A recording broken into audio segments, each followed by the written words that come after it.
welcome back to the deep dive. Listen, before we get into it today, and I'm going to warn you, this one might make some people a little uncomfortable.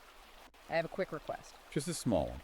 If you value what we do here, if you like that we sift through all the noise to find the actual signal in a world that, frankly, seems to be losing its mind, just hit that like and subscribe button right now. It really does help us keep the lights on. It keeps us independent. And it gets this kind of information out to people who really need to hear it. And today's information is definitely something that needs to be heard. Yeah. We are diving headfirst into the ebook Communism Never Works by Conrad Riker, and I want to be really clear about something right off the bat. This is not your standard, dry high school history textbook. Riker. He frames this book as a weapon. Literally. He calls it an ultra-long, incisive, and honestly a fascinating takedown of the ideologies that are currently shaping, or, as some might argue, destroying the West. It's a very specific kind of history. Yeah. It's written with a very specific purpose. Riker he's not just listing dates. He's making an argument that we're looking at a spiritual disease. Right. And he positions this book for a certain kind of person. Mm-hmm. He's writing for the modern man who feels like the whole system is rigged against him. So if you've ever looked at the news or your HR department or the school system and just felt like these institutions have been captured by a narrative that denies reality, then this deep dive is for you. Exactly. We're talking to that red-pilled perspective. Riker's whole thesis is that the official narrative we get about equality, it's a lie. Yeah. And he brings the receipts. He really does. Yeah. So if what we're about to talk about resonates, do yourself a favor. Go to Amazon Kindle or Google Play Books right now and buy Communism Never Works. No. And you can follow the author at Conrad Riker on Substack. But first, let's unpack the mission of this thing. Well, the core mission, as Riker lays it out, is to expose why. Why have these institutions been captured? He argues that communism, and its modern forms like wokeism, it's not just an economic theory that failed. It's not just bad math. No, not at all. He says it's a manifestation of what he calls satanic resentment. It's an ideology that, at its core, denies biology. It denies human nature itself. That's the hook that really got me. This idea that human nature is the enemy of Marxism. Riker basically says, look, men are naturally competitive, they're hierarchical, they're driven by ownership. We want to build things. We want to build things, own them, pass them down.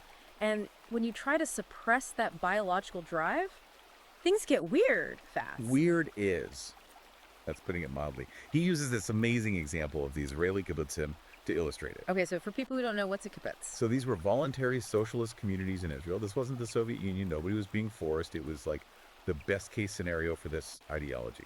They started with total communal living. Unlocked doors, everything is ours. Exactly. Unlocked doors, shared meals. They even shared the raising of children. It was supposed to be a utopia. No, mine, only ours. Right.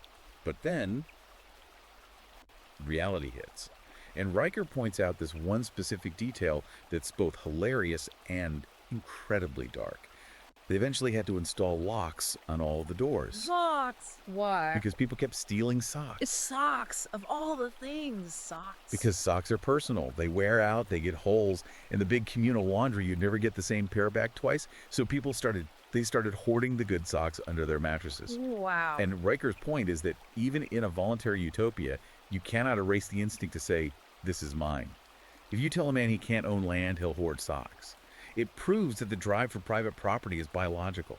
It's not something you can just unlearn. And when you scale that up from a village stealing socks to a whole national economy, you get what Riker calls the Soviet shoe factory. Oh, this story's perfect. It just illustrates the incentive problem so well. I honestly laughed out loud when I read this part.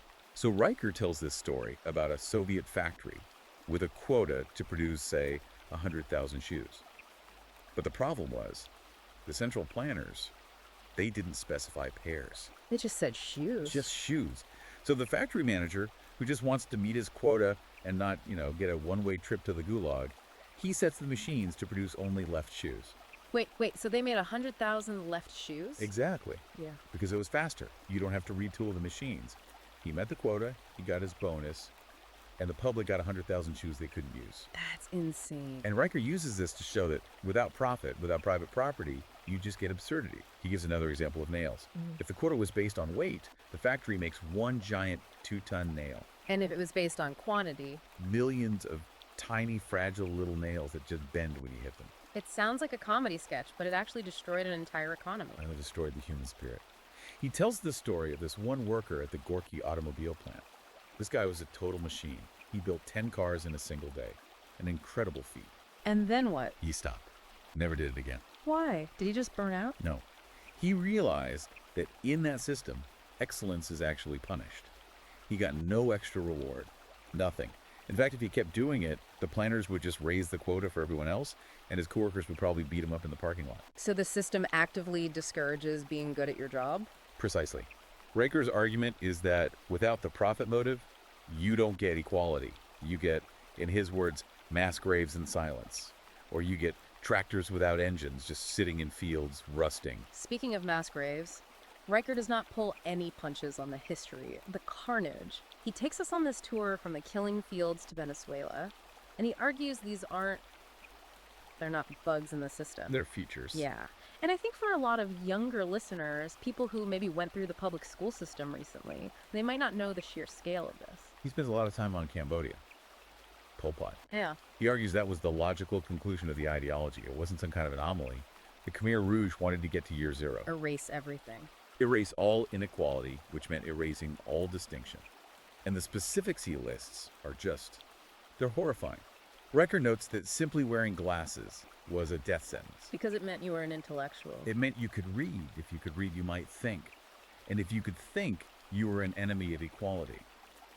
He describes people literally smashing their own glasses, pretending to be illiterate, just to avoid being murdered by their own government. And the part about the children, that really turned my stomach. It's the ultimate subversion of the family, isn't it? The state becomes the parent.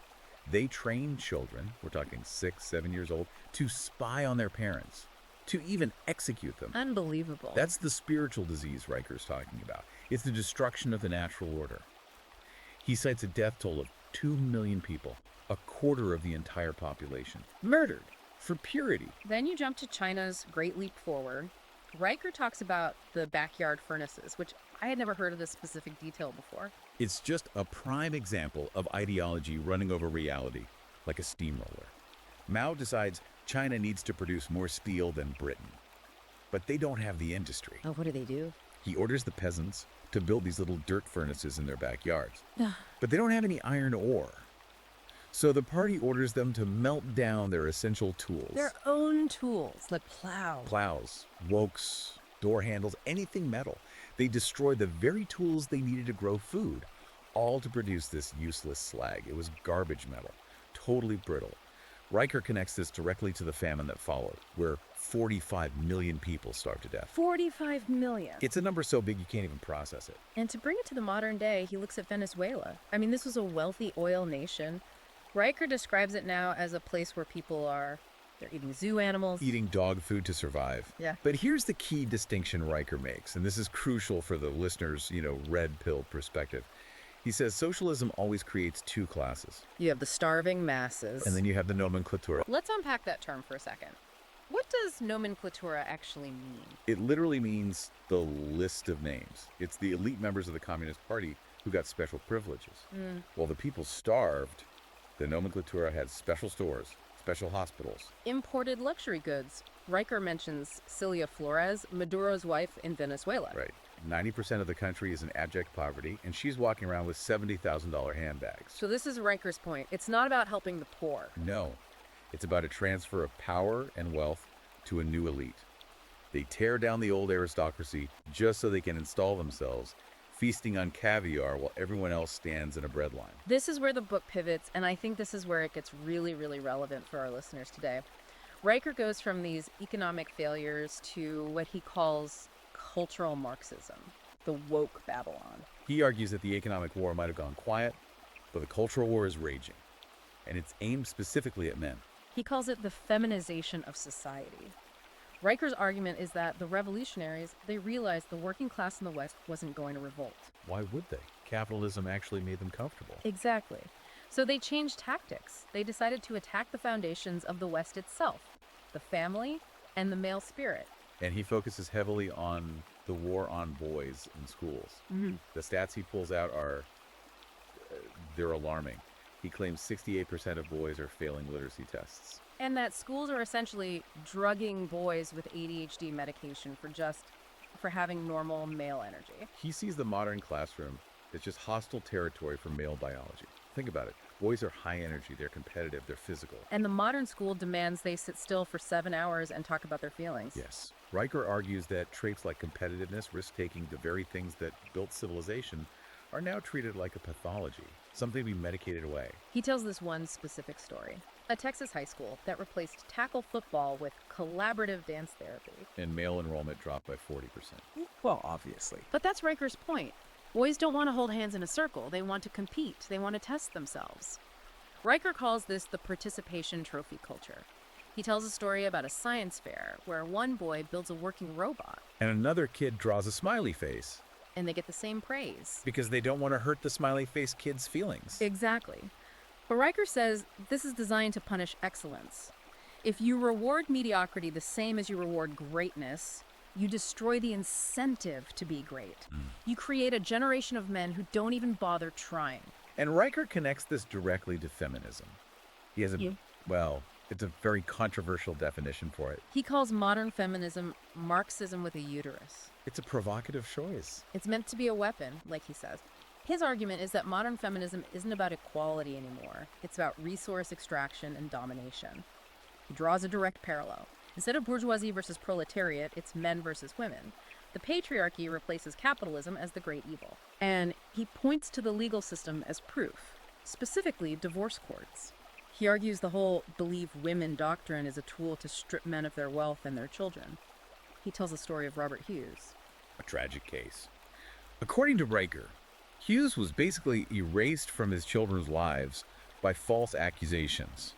The argument is that the state wants to break up families because a broken family relies more on the state. You remove the father. And the state becomes the provider and the protector. It destroys that independent kingdom of the father. Riker calls this whole phenomenon gynocentrism, the idea that society now prioritizes female feelings and safety over, truth and male dignity. He describes it as a total shift. We used to honor the producer and the protector, the classic male roles. Now we honor the victim. So having power or being strong actually makes you a suspect. And claiming victimhood gives you status. It gives you social capital. So how did we get here? How did we go from land of the free to collaborative dance therapy?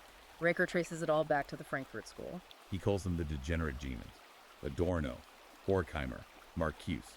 These were Marxist academics who fled Germany, came to America, and realized they couldn't win an economic fight. So they decided to capture the culture instead. The institutions, Yeah. universities, media, Hollywood.